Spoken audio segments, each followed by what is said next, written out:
Right, afternoon folks. Hopefully you can hear me. So I'll be talking about botnets, command and control, but in particular how and why the bad guys will be targeting web application servers. So a little bit about me. I'm a VP of Research at Dambala. I'm also on the board advisor for IOActive. And I spent quite a few years now on application security, pen testing, and most recently focusing on botnet attacks and new technologies there. I want to provide some special thanks to a couple of my guys, Sean Bodmer and Lance James, who helped pull together some of the screen captures of the different tools that are being used by the bad guys. So one of the things I saw just on Tuesday as I was going through my presentation and realizing that I'd written an hour's worth of presentation for a 45-minute slot, my response was to look at the news stories, delete a whole bunch of slides, and then add some extra ones for some reason. And I think this is quite interesting that, so over the weekend, TechCrunch got compromised. They have about 250,000 visitors per day. And because they're compromised, many of the automatic systems kicked into place that actually were blocking people from getting to the website. Now they fixed that vulnerability and wiped up the exploit codes within 12 hours. However, 4 days later, they were still being blocked by multiple companies. And this sort of leads into really what I'm going to be discussing about the compromise of the websites and use for botnet command and control has many different implications, including your business continuity even after you clean up the attacks. So diving into the first area, really looking at the bots and the bots themselves. Now, at a high level, everyone here pretty much has everyday access to somewhere between 100,000 and 2 million bots on a daily price. So for example, if you want to hire 100,000 machines today as your cloud, unfortunately running on victims' machines, it's going to cost you about $200 for 24 hours. Or you can normally pick up about 5 minutes free, try before you buy use. Now if you want to own that entire botnet, then you'll find sellers for between $10,000 and $50,000 for a botnet of a couple of million machines. Failing that, if you want to just build them yourselves, there's plenty of tools, and I'll cover quite a few of the tools today that allow you to not only build up your own botnets, but also manage them and to create the malware that you need to perform functions on the victim machines. And I'm also going to talk a little bit about the distributed infrastructure of command and control.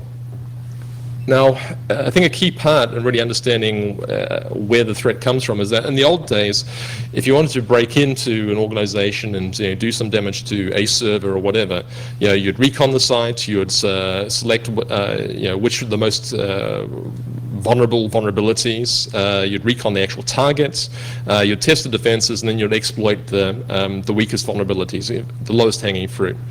Where we are today, it doesn't matter. What happens is that their guys take a list of possible victim sites, they point their systems at that, they run every single vulnerability that they have. And if one succeeds, great. If two succeeds, great. If all 200 of those exploits succeed, great. It doesn't matter. Okay. And so they're not really not really trying to test the defenses. They just go in, they run everything they've got, and if something worked, fine. If it didn't work, they move on to the next target. So if you like, move from the low-hanging fruit type of exploitation to the, if you like, the Monte Carlo method of attacks. Now the ecosystem that supports all of this is pretty complex and pretty broad. Now, if I start right at the bottom, if you like, inside this ecosystem we have infrastructure providers, so using hacked servers, providing server redundancy and botnet victims that you can actually host your infrastructure of running a botnet on top of those. Then you have the hosting providers, providing bulletproof hosting of your domain names, friendly ISPs that will not respond to law enforcement from certain countries, malware hosting and provisioning. Then you have the delivery providers, if you like, the software as a service providers, iframe injection services, email phishing campaigns, you name it. And then above that, managed service providers, DNS hosting, fast fluxing services, search engine optimization attacks, and injection there. Then professional services, guys that are going to provide the malware, the exploit packs, the translation services. If you're creating a phishing site, for example, and your native language is not English, you might want to hire someone to do the translation for you. That exists online. Okay. And then you have, if you like, the big end of the wedge, the affiliate schemes. So every single one of these types of services are available and have affiliate models where other people can go out and sell and resell these things. And the resellers themselves, focusing on laundering and trading of these types of systems. So the ecosystem is big, okay. And when I look at the size of this, the amount of money that's made in these areas, estimates are somewhere around about the $100 billion a year type markets, okay. And that's it's a lot, but also, that is a sizable amount of spend in money that's being made from here, and the spend and innovation that's being made by these guys that are actually making money from these services. So when it comes to web application security and botnets, I guess one of the key questions is why, how, and what for. Now, so why, as a bad guy or command and control server person, why would you want to target a web server? First of all, it's a server, okay, which means it's probably reliable. So it's got high speed, lots of threads, long uptime. It's up constantly and it's easy to locate. Now, these are all key things that you want as a bad guy for hosting your command and control infrastructure. It's also better connected, so it's a lot easier to find vulnerabilities and a lot easier to find vulnerabilities that can be exploited, are accessible, high internet speeds, everything like that. And one of the key parts that a lot of people underestimate is really it's trusted by the internet. So a domain, a host, a website that's been up for quite some time is generally trusted and whitelisted by multiple sites and multiple content filtering technologies. So by compromising these types of web services, it means that you inherit that reputation. So what are the most common ways that the bad guys are actually owning these systems for command and control? First and foremost really is exploitation of searchable vulnerabilities. What this means is that they don't need to touch your website initially. They can just do Google searches or other types of searches across the internet and just find sites like yours that are potentially vulnerable. Now, when you dive a little bit deeper, then most of those vulnerabilities that are being exploited are lying within third-party applications and code that's on those websites. Custom exploitation or custom web app vulnerability exploitation is a little bit rarer, and it really depends on the type of vulnerability. So cross-site scripting, for example, being used for local file injection type vulnerabilities. Next on the list, default accounts. Followed by brute forcing of key accounts, password guessing, exploiting lax file permissions, and really the last area is permission escalation of stolen accounts. So getting a list of accounts that actually work on the website and then finding out ways to escalate to higher levels. So what are these compromised servers actually used for from a command and control perspective? So first of all, it's a cornerstone of many of the largest and most important command and control infrastructure that's out there. It's also used to large and to great effect of brute forcing additional servers for command and control. So you're thinking of a big powerful server, has a high number of threads, it has good internet connectivity, it makes it a perfect platform for actually launching attacks and trying to brute force into other web servers. It's also valuable for bypassing blacklist filters, reputation hijacking, and also if it's a virtual host on a server, then once you compromise that particular virtual host instance, to compromise and infect every other domain and host that's on that same server or same server infrastructure. This is becoming more and more popular, particularly for cloud-based service providers. So, moving on to penetration, you probably wouldn't want to park there when the wrecking ball came rolling your way.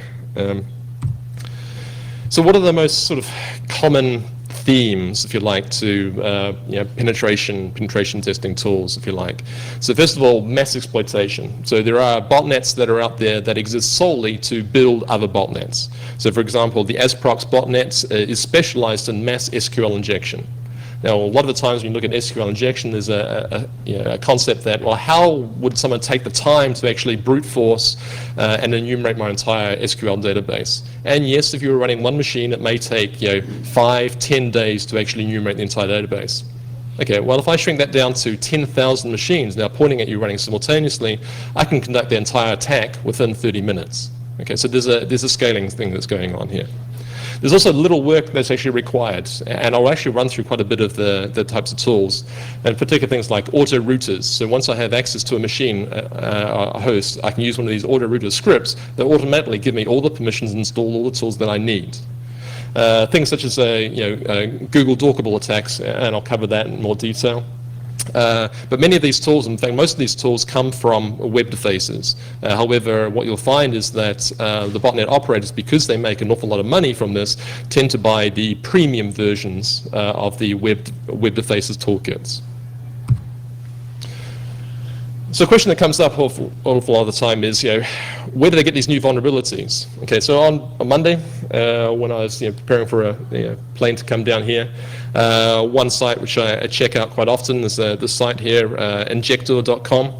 And so on Monday evening, what you see here is a list of all the latest vulnerabilities targeting web servers and all the exploits that are now being created for this. Okay, so this particular website, and it's one of many, specializes in just taking all the latest full disclosures or bug track disclosures and quickly knocking up the exploits. Okay, and the exploit format is is structured and it's available in a plugin format.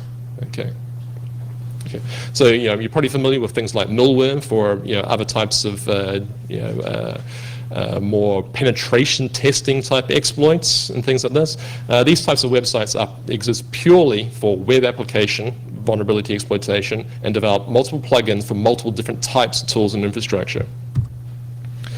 Now, SQL injection, I think it's always an interesting one. It's always seen as a hard and difficult exploit to carry out, even once you find a vulnerable site. Frankly, if you want to launch SQL injection, there are plenty of tools out there that will do the whole job for you. So this one here, SQLi Helper, automates everything. So here on the top side, we see the URL that's what they want to target. They click the inject button, and then comes to a different page. Click on get tables, and it starts enumerating and pulling back all of the tables there. And so eventually we get to this final screenshot here, which is actually the authentication passwords to the database. Okay, and that's all just been done automatically. So 3 clicks and a few minutes waiting, then you have full control, all the permissions necessary to take full control of the server. Now, the tools themselves also get a little bit more sophisticated. So here is the Chinese version. You take a new vulnerability or a suspect string, you type it into one corner, it uses Google, it automatically pulls back a list of all different sites that may be vulnerable to it. It starts sorting those sites and prioritizing on the likelihood that they are actually vulnerable. And then you click go, and it starts cycling through every one of those sites and starts enumerating them. Okay, it finds out whether they are actually vulnerable or not, and it starts working through. So eventually you end up with a full enumeration of the table, and it actually starts pulling back the data. Okay, so here is another fire and forget tool. You start with a loose vulnerability description, click start, it will find all the vulnerable sites, stack rank them, and then start exploiting them.